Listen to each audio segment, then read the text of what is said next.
Hi everyone, good morning. मैं पंकज मौर्य, आप सबका स्वागत है आपके अपने यूट्यूब चैनल में। आज हम लोग देखेंगे सिलेक्शन बैच 15, जिसमें आपको literary terms, critical comments, literature और ग्रामर के क्वेश्चन प्रोवाइड करवाए जा रहे हैं, जो कि आपके UP TGT, PGT, BPSC, TR 4.0 के लिए बहुत ही ज़्यादा क्रूशियल होने वाला है।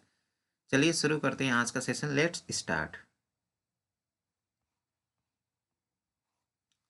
Question of the day. Last session का जो क्वेश्चन ऑफ द डे था वो था, who said would he had blotted 1000। कौन कहता है कि काश उसने 1000 दाग लगा दिए होते। तो इसका करेक्ट आंसर हो जाएगा Ben Jonson. Ben Jonson said would he had blotted 1000। Explanation देखते हैं। Would he had blotted 1000 is a line from Ben Jonson's essay on Shakespeare. Ben Jonson का एक वर्क है एसे ऑन शेक्सपियर, वहीं से ये लाइन ली गई है। जॉनसन कहते हैं इस लाइन को रिस्पॉन्स टू एक्टर्स, उन एक्टर्स के रिस्पॉन्स में कहते हैं जिन्होंने प्रशंसा की है शेक्सपियर की, कि for never crossing out any lines in his writing, कि शेक्सपियर ने अपनी राइटिंग में कभी भी किसी भी लाइन को नहीं काटा है। इसके रिस्पॉन्स में बेन जॉनसन ने कहा है, वुड ही हैड ब्लॉटेड 1000, काश उसने 1000 दाग लगा दिए होते। Question number 281। Pride, envy, gluttony, greed, lust, sloth and wrath, ये सब क्या है? कार्डिनल वर्चू है, 7 डेडली सिंस है, थियोलॉजिकल वर्चू है या नन है? क्वेश्चन नंबर 281 का करेक्ट आंसर हो जाएगा option B, 7 deadly sins. 7 deadly sins in medieval and later Christian theology, मतलब क्रिश्चियन थियोलॉजी में 7 डेडली सिंस बताए गए हैं। These sins were usually identified as pride, covetousness, lust, envy, gluttony, anger and sloth. ये 7 सिन बताए गए हैं क्रिश्चियन थियोलॉजी में। और 7 डेडली सिंस का अल्टरनेटिव टर्म या अल्टरनेटिव नेम कार्डिनल सिंस, मतलब 7 डेडली सिंस को कार्डिनल सिंस के नाम से भी जाना जाता है। तो 7 डेडली सिंस, ये 7 सिंस है, ये नाम याद कर लीजिए। Pride, covetousness, lust, envy, gluttony, anger and sloth. Question number 282. The unelaborate narration of a single incident is called anecdote, soliloquy, short story या none? क्वेश्चन नंबर 282 का करेक्ट आंसर हो जाएगा ऑप्शन ए, अनेक्डोट। अनेक्डोट होती है unelaborate narration of a single incident. और इसको देखते हैं। Anecdotes are short personal stories about real people और events that are used in literature to illustrate a point और कॉन्सेप्ट। एनेक्डोट्स एक शॉर्ट और पर्सनल स्टोरीज होती है, वो अबाउट ऑफ रियल पीपल और इवेंट्स, मतलब रियल लोगों के बारे में या रियल इवेंट्स के बारे में बताती है। और इनका यूज लिटरेचर में होता है किसी भी पॉइंट या कॉन्सेप्ट को स्पष्ट करने के लिए। मतलब एनेक्डोट्स एक शॉर्ट या पर्सनल स्टोरीज होती है जो बताती है रियल पीपल के बारे में या रियल इवेंट्स के बारे में, और इसका यूज लिटरेचर में होता है किसी भी पॉइंट या कॉन्सेप्ट को स्पष्ट करने के लिए एनेक्डोट का यूज किया जाता है। Question number 283। Please refrain to going out without a face mask. Common errors का क्वेश्चन है, किस पार्ट्स में एरर है?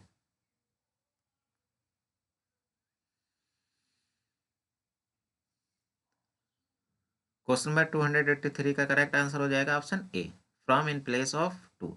जहाँ पे टू है वहाँ पे फ्रॉम का यूज होगा, क्योंकि रिफ्रेन अपने साथ फ्रॉम प्रपोजिशन का यूज करता है। तो please refrain from going out without a face mask, तो रिफ्रेन अपने साथ फ्रॉम प्रपोजिशन का यूज करता है।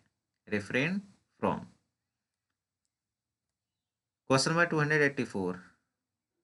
Is the act of talking to oneself, whether silently or aloud. In drama, it denotes the convention by which a character alone on a stage utters his or her thoughts aloud. किसकी बात हो रही है? Motive की, dramatic monologue की, aside की या सोलिलॉकी की? मतलब इसमें जो करेक्टर होता है वो अपने आप खुद से ही बात करता है, और ये जो बात करता है खुद से, ये साइलेंटली भी कर सकता है या अलाउड तेज तेज से चिल्ला भी सकता है।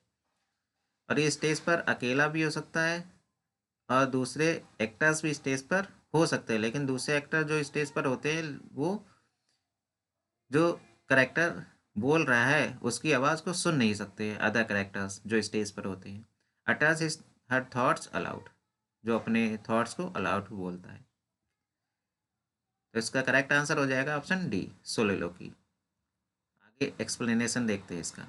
The word comes from the Latin words, जो सोलोलोकी वर्ड्स है ये आया सोलो प्लस लोकर। सोलो का मतलब होता है टू वन सेल्फ, लोकर का मतलब होता है I talk. Soliloquies are a type of monologue, soliloquy एक मोनोलॉग का ही टाइप होता है, but other characters can't hear them, परंतु जो दूसरे करेक्टर्स होते हैं उनको सुन नहीं सकते हैं।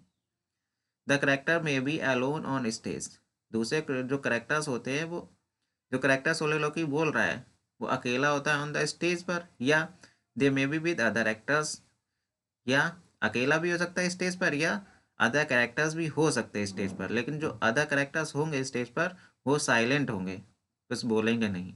द करेक्टर में डायरेक्टली एड्रेस द ऑडियंस, और जो सोलिलोकी बोली जाती है, जो करेक्टर सोलिलोकी बोलता है वो एड्रेस की जाती है ऑडियंस को। Soliloquies can help the audience understand a character's motivations, feelings and state of mind. सोलिलोकीज जो होती है वो हेल्प करती है ऑडियंस की समझने में कि कैरेक्टर्स के अंदर चल क्या रहा है, कैरेक्टर्स के मोटिवेशंस को, फीलिंग्स और स्टेट ऑफ माइंड को समझने में सोलिलोकीज हेल्प करती है, इसलिए सोलिलोकीज का यूज होता है। तो सोलिलोकीज क्या है? सोलिलोकीज एक मोनोलॉग का टाइप है। Other characters can not hear, soliloquy जो बोलता है तो दूसरे कैरेक्टर्स को सुन नहीं सकते हैं, और जो सोलिलोकी बोल रहा है स्टेज पर वो अकेला भी हो सकता है या अदर कैरेक्टर्स भी स्टेज पर हो सकते हैं, और जो सोलिलोकी बोली जाती है वो एड्रेस की जाती है ऑडियंस को, ताकि जो सोलिलोकी बोल रहा है करेक्टर, उस करेक्टर्स के motivations, feelings and state of mind को समझ सके ऑडियंस, इसलिए सोलिलोकी का यूज किया जाता है।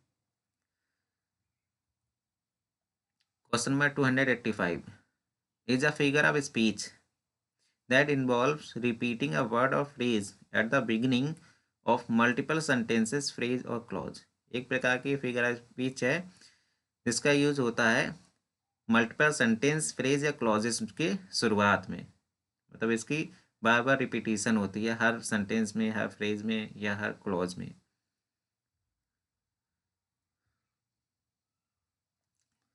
क्वेश्चन नंबर 285 का करेक्ट आंसर हो जाएगा option C, anaphora. Anaphora is a figure of speech that involves repeating a word or phrase that the beginning of multiple sentences, phrase और clause। आगे देखते हैं। एनाफोरा, इसका ग्रीक में मीनिंग है रिपीटिशन। एनाफोरा का मतलब ही होता है repetition. Is the deliberate repetition of a word, phrase at the beginning of the each one of the sequence of the sentence, मतलब प्रत्येक सेंटेंस में उसी का रिपीटिशन होगा। एग्जाम्पल से और समझ में आएगा। विंस्टन चर्चिल की एक स्पीच है We shall fight in France, we shall fight on the seas and oceans, we shall fight with growing confidence and growing strength in the air। तो we shall fight, we shall fight, we shall fight, ये repetition हो रहा है हर sentence में, तो इसी को बोलते हैं एनाफोरा। तो प्रत्येक सेंटेंस के प्रारंभ में रिपीटेशन जो होता है उसी को एनाफोरा बोलते हैं। Beginning of each one of the sequence of sentence, anaphora. Question number 286 very important line है, हो सकती है कि ये लाइन आपको एग्जाम में मिल जाए, टीजीटी या पीजीटी के एग्जाम में ये लाइन मिल भी सकती है डायरेक्टली, बहुत ही ज़्यादा इंपॉर्टेंट लाइन है। When words do sing hey ding a ding ding sweet lovers love the spring is a line from, कहाँ से ये लाइन ली गई है? ट्वेल्थ नाइट से, एज यू लाइक इट से, taming of the shrew, love's लेवर लॉस्ट। जब वर्ड्स होती है गाती है, क्या गाती है? हे ding a ding ding sweet lovers, तो मीठे प्रेमी, लव्स द स्प्रिंग, जो मीठे स्वीट लवर्स होते हैं वो प्यार करते हैं स्प्रिंग को, बसंत के मौसम तो बहुत पसंद करते हैं। तो स्वीट लवर्स होते हैं वो स्प्रिंग के सीज़न को, बसंत के सीज़न को बहुत पसंद करते हैं। ये गा रही हैं words. When words do sing hey ding a ding ding sweet lovers love the spring, very important line है। क्वेश्चन नंबर 286 का करेक्ट आंसर हो जाएगा option B, as you like it. Explanation देखते हैं। When words do sing hey ding a ding ding sweet lovers love the spring is a line from the song. As you like it में एक song आया है, it was a lover and his lass, इसी की लाइन है ये आई है act 5 and scene 4। Act 5 scene 4 में आई है, शेक्सपियर का प्ले है एज यू लाइक इट। यहीं से ये लाइन ली गई है, when words to sing hey ding ding ding sweet lovers love the spring. Question number 287, if we wish to know the force of humans genius we should read Shakespeare. यदि हमको जानना है ह्यूमन जीनियस के force को तो हमको पढ़ना चाहिए शेक्सपियर को। किसने कोट ये कही है? D.H. लॉरेंस ने, विलियम हैजलिट ने, फ्रांसिस जेफरी ने या ऑस्कर वाइल्ड ने? क्वेश्चन नंबर 287 का करेक्ट आंसर हो जाएगा option B, William Hazlitt. William Hazlitt कहते हैं if we wish to know the force of human genius, यदि हमको जानना है ह्यूमन जीनियस के फोर्स को तो हमको पढ़ना चाहिए शेक्सपियर को। We should read Shakespeare. Question number 288, Vincent Johnson musician are going to lead an 80-man naval band in the Republic Day parade this year। Common errors का क्वेश्चन है, किस पार्ट्स में इरर है? Vincent Johnson musician are going to lead an 80-man naval band in the Republic Day parade this year. No error. इसमें correct answer हो जाएगा option A, is in place of are. यहाँ पे are का नहीं is का use होगा, क्योंकि जो विंसेंट जॉनसन है यही म्यूजिशियन है, और म्यूजिशियन जो है वो विंसेंट जॉनसन है। यहाँ पे दो सब्जेक्ट नहीं, एक ही सब्जेक्ट की बात हो रही है, इसलिए यहाँ पर सिंगुलर वर्ब की यूज होगा यहाँ पे। Question number 289, nuns fret not at their convent's narrow room is a Petrarchan sonnet. ये एक सोनेट है, वो भी पेट्रार्कन सोनेट है। ये सोनेट लिखी किसने है? D.H. लॉरेंस ने, विलियम हैजलिट ने, फ्रांसिस जेफरी ने, विलियम वर्ड्सवर्थ ने? क्वेश्चन नंबर 289 का करेक्ट आंसर हो जाएगा option D, William Wordsworth. Nuns fret not at their convent's narrow room is a Petrarchan sonnet by William Wordsworth। ये जो Petrarchan sonnet है Wordsworth के द्वारा लिखी गई है, ये पब्लिश हुई थी 1807 में। 1807 में वर्ड्सवर्थ का एक वॉल्यूम एडिशन आया था, 2 volumes edition of the Wordsworth poetry. Wordsworth की पोएट्री का एक 2 वॉल्यूम एडिशन आया था, उसी में ये पब्लिश हुई थी, 1807 में आया था। The poem convey Wordsworth frustration and disappointment with the conventional highly acclaimed Christian English society। Question number 290, o listen for the vale profound is overflowing with the sound. ये लाइन कहाँ से ली गई है? सोलिटरी रीपर से, I wandered lonely as a cloud, she dwelt among the untrodden way, the world is too much with us.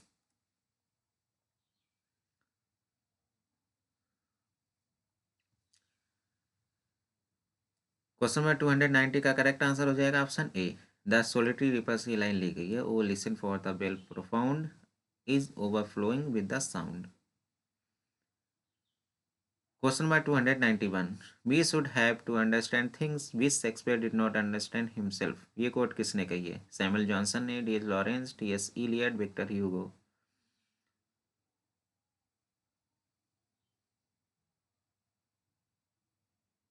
We should have to understand things, हमको उन चीज़ों को समझना चाहिए जिसको शेक्सपियर ने खुद ना समझा हो। क्वेश्चन नंबर 291 का करेक्ट आंसर हो जाएगा option C, T.S. Eliot. We should have to understand things which Shakespeare did not understand himself, हमको उन चीज़ों को समझना चाहिए which Shakespeare did not understand himself, जिसको शेक्सपियर ने खुद ही ना समझा हो, स्वयं ही ना समझा हो। तो ये कोटेशन है T.S. इलियट की। Question number 292, we had nothing to do and we did it very well. Figure of speech बतानी कौन सी है? सिनिकडकी है, पैराडॉक्स है, एपिग्राम है या पर्सोनिफिकेशन है?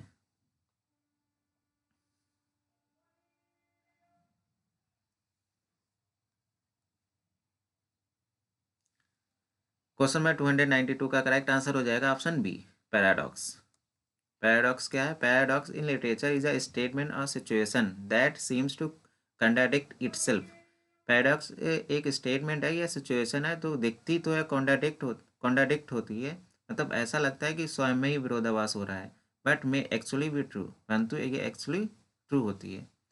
जैसे एग्जाम्पल्स देखिए, the child is the father of man. इस फिगर ऑफ स्पीच में बहुत the child is the father of man है, इसमें कई लोग इपिग्राम बताते हैं, पैराडॉक्स भी बताते हैं, लेकिन जीआईसी का जो पेपर हुआ था 2018 में, उसमें पैराडॉक्स ही इसको माना था, एपिग्राम नहीं कंसीडर किया था। तो the child is father of man को पैराडॉक्स ही मानिएगा, एपिग्राम नहीं मानिएगा। ये दो child is the father of man है, ये विलियम वर्ड्सवर्थ की पोएम है, माई हार्ट लीव्स अप, यहाँ से ही ली गई है। इसमें हाईलाइट्स किया गया है how childhood experiences shape adult identity. इसमें बताया गया है कि कैसे जो चाइल्डहुड एक्सपीरियंस होता है कैसे शेप देता है एक अडल्ट आइडेंटिटी को। I must be cruel only to be kind, हमको क्रूअल होना ही पड़ेगा दयालु के लिए। तो I must be cruel only to be kind, हमको क्रूअल होना पड़ेगा दयालु के लिए। तो ये हैमलेट से लाइन ली गई है, जो कि विलियम शेक्सपियर के द्वारा लिखा गया एक प्ले है। इसमें एक्सप्लेन किया गया है how Shakespeare harsh action were necessary to achieve a greater good, कि हैमलेट का जो हार्श एक्शंस होता है वो कैसे आवश्यक था to achieve a greater good, एक ग्रेटर गुड को अचीव करने के लिए। तो I must be cruel only to be kind, इसमें पैराडॉक्स है, और the child is the father of man, इसमें भी पैराडॉक्स है। Question number 293, mortals that would follow me love virtue she alone is free is a line from. ये लाइन कहाँ से ली गई? आप एजुकेशन से, कॉमर्स से, पैराडाइज लॉस्ट या ऑन शेक्सपियर?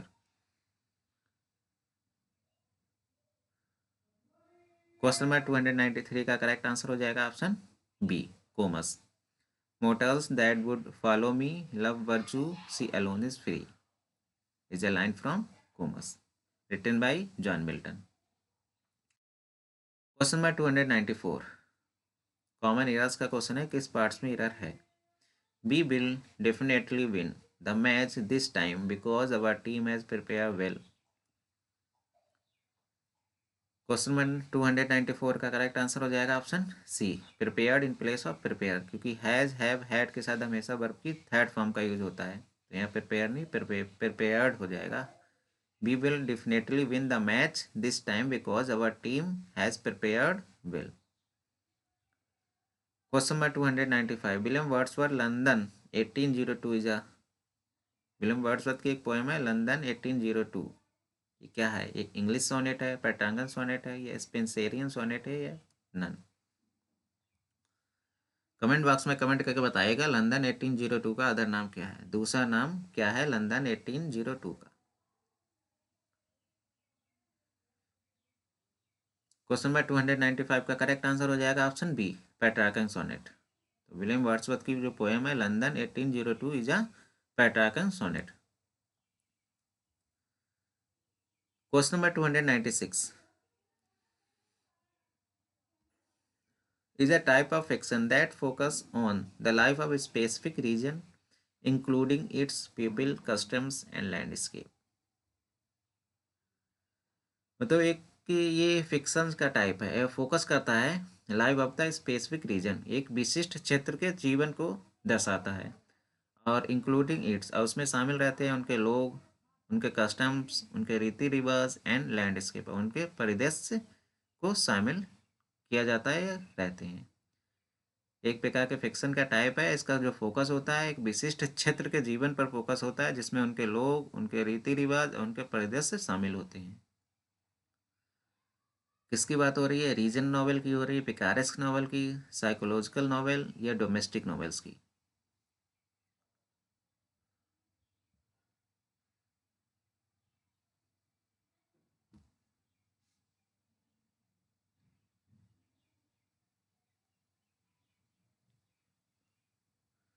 क्वेश्चन नंबर 296 का करेक्ट आंसर हो जाएगा ऑप्शन ए, रीजनल नॉवेल की बात हो रही है। तो regional novel is a type of fiction that focus on the life of specific region including its people, customs and landscape.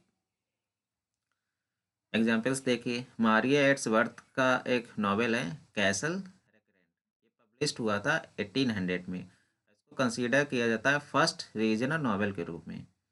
Hard times जो डिकेंस के द्वारा लिखा गया है, मिडिल मार्च, इलियट, ये टी एस इलियट नहीं, जॉर्ज इलियट की बात हो रही है, मिडिल मार्च लिखा है जॉर्ज इलियट ने।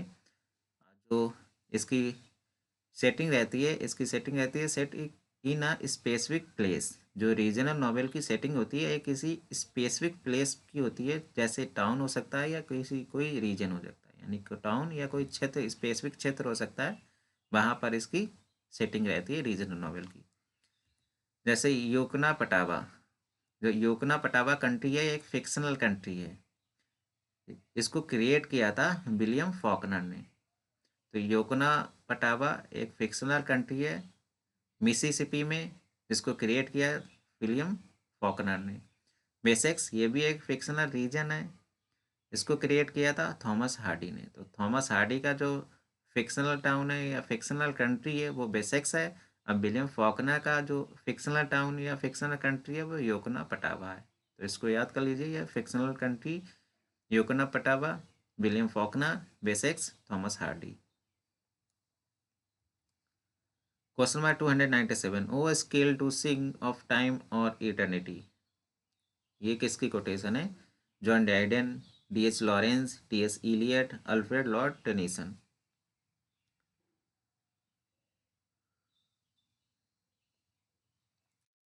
क्वेश्चन नंबर 297 का करेक्ट आंसर हो जाएगा option D, Alfred Lord Tennyson. Tennyson ने रिफर किया है ये लाइन को जॉन मिल्टन को। जॉन मिल्टन को रिफर करके बोला है O skilled to sing on time और इटर्निटी। ये रिफर किया अपनी पोएम मिल्टन में। तो टेनिसन की एक पोएम है मिल्टन नाम से, उसी में जॉन मिल्टन को इन्होंने रिफर करके कहा है O skilled to sing of time और eternity. Question number 298, the house of fame poem. The house of fame एक पोएम है, किसके द्वारा लिखा गया है? Doctor Johnson, Daniel Defoe, Alexander Pope, Geoffrey Chaucer. Question number 298 का करेक्ट आंसर हो जाएगा option D, Geoffrey Chaucer. The house of fame poem by Geoffrey Chaucer. Question number 299, golden lads and girls all must as chimney sweepers come to dust. Comment box में comment करके बताइएगा ये line William Shakespeare के किस play से ली गई है। ये लाइन मैंने पढ़ा भी चुके हैं, जिसने भी हमारे सिलेक्शन बैच को देखा होगा वो इस लाइन का आंसर दे देंगे कि ये लाइन विलियम शेक्सपियर के किस प्ले से ली गई है। अब आपको बताना है कि इसमें फिगर ऑफ स्पीच कौन सी है, पन है, एंटीथेसिस है, पर्सोनिफिकेशन है या सिमली है। क्वेश्चन नंबर 299 का करेक्ट आंसर हो जाएगा option B, antithesis. Golden lads and girls all must as chimney sweepers come to dust. Question number 300, common errors का क्वेश्चन है, किस पार्ट्स में एरर है? The project is tough and I can't be able to complete it by Monday. Question number 300 का correct answer हो जाएगा option B, can't complete in place of can't be able to complete.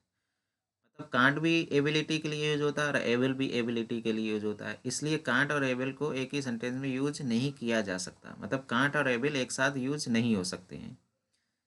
तो यहाँ पे B able to हटा देंगे और can't complete रख देंगे, तो करेक्ट सेंटेंस बन जाएगा the project is tough I and I can't complete it by Monday.